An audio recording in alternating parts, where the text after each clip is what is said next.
কিছু মানুষ আছেন পার্ট টাইম মুসলিম, শুক্রবারে আপনি তাদেরকে পাবেন, ঈদের দিনে পাবেন, কোন একটা কনফারেন্সে পাবেন, আপনি 5 ওয়াক্ত নামাজে পাবেন না। আপনি এর মধ্যে পাবেন কিছু প্রোটেস্ট্যান্ট মুসলিম। প্রোটেস্ট্যান্ট কেমন? কালিমা তো পড়েছি লা ইলাহা ইল্লাল্লাহ, আল্লাহ মাফ করে দিবে, এই যে চিন্তা মাথায় বসিয়ে নিয়েছে, সে আমলকে ইমানের অংশ মনে করছে না। কালিমা একদিন পড়েছি লা ইলাহা ইল্লাল্লাহ মুহাম্মাদুর রাসূলুল্লাহ, ব্যাস আমি জান্নাতে চলে যাব। Protestant version of Islam. এরকম অনেক ভার্সন আছে ইসলামের মধ্যেই।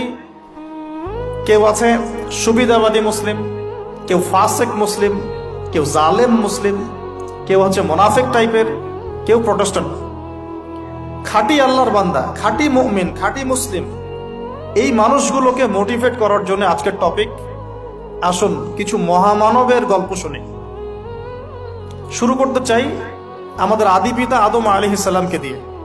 কেন এত বড় লম্বা ভূমিকা দিলাম? কারণ আমরা কেউ প্রোটেস্ট্যান্ট মুসলিম থাকতে চাই না। আমরা পরিপূর্ণ কোরআন এবং সুন্নাহ অনুসরণ করতে চাই। পরিপূর্ণ কোরআন এবং সুন্নাহ আমার ব্যক্তি জীবন, আমার পারিবারিক জীবন, আমার অর্থনৈতিক জীবন, আমার সামাজিক জীবন, ইনশাআল্লাহ আল্লাহ যদি তৌফিক দান করেন আমার পলিটিক্যাল লাইফেও থাকবে ইনশাআল্লাহ। এই কনসেপ্টের নাম ইসলাম। এই কনসেপ্টকে ডিনাই করলেই মুনাফিক হয়ে যায়। কেউ মানতে পারুক বা না পারুক এটা পরের ইস্যু।